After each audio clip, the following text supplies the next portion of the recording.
ಕೆರೆ ನೀರು ತುಂಬುವ ವಿಚಾರವಾಗಿ ಪ್ರತಿಭಟನೆಯಾಗ್ತಾ ಇದೆ. ಗುಂಡ್ಲುಪೇಟೆಯಲ್ಲಿ ರೈತರು ಪ್ರತಿಭಟಿಸ್ತಾ ಇದ್ದಾರೆ. ಸರ್ಕಾರ ಮಾತ್ರ ನಿರ್ಲಕ್ಷ್ಯ ವಹಿಸ್ತಾ ಇದೆ ಅಂತ ಅಶೋಕ್ ನುಡಿದಿದ್ದಾರೆ. ಬೆಳಗಾವಿಯಲ್ಲಿ ಕಬ್ಬು ಬೆಲೆ ನಿಗದಿಗಾಗಿ ಪ್ರತಿಭಟನೆಯಾಗ್ತಾ ಇದೆ. ಇಷ್ಟಾದರೂ ರಾಜ್ಯ ಕಾಂಗ್ರೆಸ್ ಸರ್ಕಾರ ಮಾತ್ರ ಮೌನವಾಗಿದೆ. ರಾಜ್ಯ ಸರ್ಕಾರ ರೈತ ವಿರೋಧಿಯಾಗಿ ಕೆಲಸ ಮಾಡ್ತಾ ಇದೆ. ಹೀಗಂತ ಸರ್ಕಾರದ ವಿರುದ್ಧ ವಿಪಕ್ಷ ನಾಯಕ ಆರ್ ಅಶೋಕ್ ವಾಗ್ದಾಳಿ ನಡೆಸಿದ್ದಾರೆ. ರಾಜ್ಯದಲ್ಲಿ ಕಾಂಗ್ರೆಸ್ ಸರ್ಕಾರ ಬಂದ ಮೇಲೆ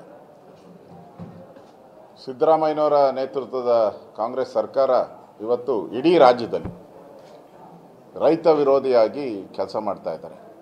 ಇವತ್ತು ಗುಂಡ್ಲುಪೇಟೆಯಲ್ಲಿ ಕಳೆದ ಸುಮಾರು 18-20 ದಿನದಿಂದನೂ ಕೂಡ 20 ದಿನದ ಕಾಲದಿಂದನೂ ಕೂಡ ನೀರಾವರಿ ಕೆರೆಗಳನ್ನು ತುಂಬಿಸುವಂಥ ಒಂದು ಯೋಜನೆ ಏನಿತ್ತು, ಆ ಯೋಜನೆಗೆ ಸಂಬಂಧಪಟ್ಟಂತೆ ಮತ್ತು ಇತರ ಬೇಡಿಕೆಗಳ ಸಂಬಂಧದಂತೆ ಹೋರಾಟ ನಡೀತಾ ಇದೆ. ಅದೇ ರೀತಿ ಬೆಳಗಾವಿಯಲ್ಲೂ ಕೂಡ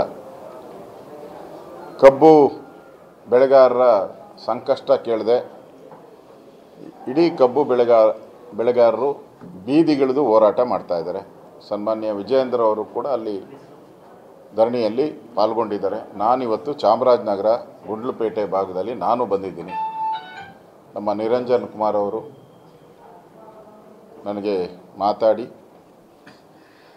ಈ ಒಂದು ಹೋರಾಟಕ್ಕೆ ಭಾಗವಹಿಸಬೇಕು ಅಂತ ಹೇಳಿದ್ದಾರೆ.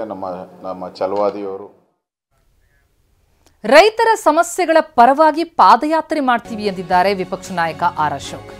ಸರ್ಕಾರ ಖಜಾನೆ ತುಂಬಿದೆ ಅಂತ ಹೇಳ್ತಾ ಇದೆ. ಹಾಗಾದ್ರೆ ಸರ್ಕಾರ ರೈತರಿಗಾಗಿ ಹಣ ಬಿಡುಗಡೆ ಮಾಡಲಿ, 400 ಕೋಟಿ ರೂಪಾಯಿ ಬಿಡುಗಡೆ ಮಾಡಲಿ, ಹಣ ಬಿಡುಗಡೆ ಮಾಡಿ ಕೆರೆ ತುಂಬಿಸ್ಲಿ ಅಂತಲೂ ಕೂಡ ಅಶೋಕ್ ಆಗ್ರಹಿಸಿದ್ದಾರೆ.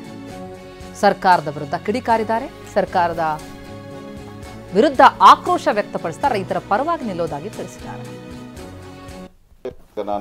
ನಾವೆಲ್ಲರೂ ಕೂಡ ರೈತರನ್ನ ಭೇಟಿ ಮಾಡ್ತೀರಿ. ಅದಾದಮೇಲೆ ಪಾದಯಾತ್ರೆನೂ ಇದೆ.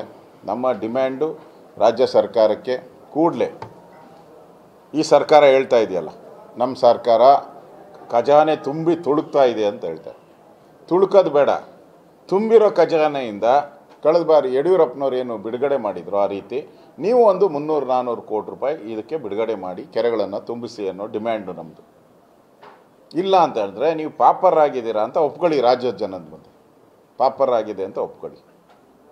ಆ ಬೇಡಿಕೆಯನ್ನು ಇಟ್ಕೊಂಡು ನಾವು ಇವತ್ತು ಹೋರಾಟ ಮಾಡ್ತಾ ಇದ್ದೀವಿ. ಈಗ ನಾವೆಲ್ಲರೂ ಕೂಡ ರೈತರನ್ನ ಭೇಟಿ ಮಾಡ್ತೀರಿ. ಅದಾದಮೇಲೆ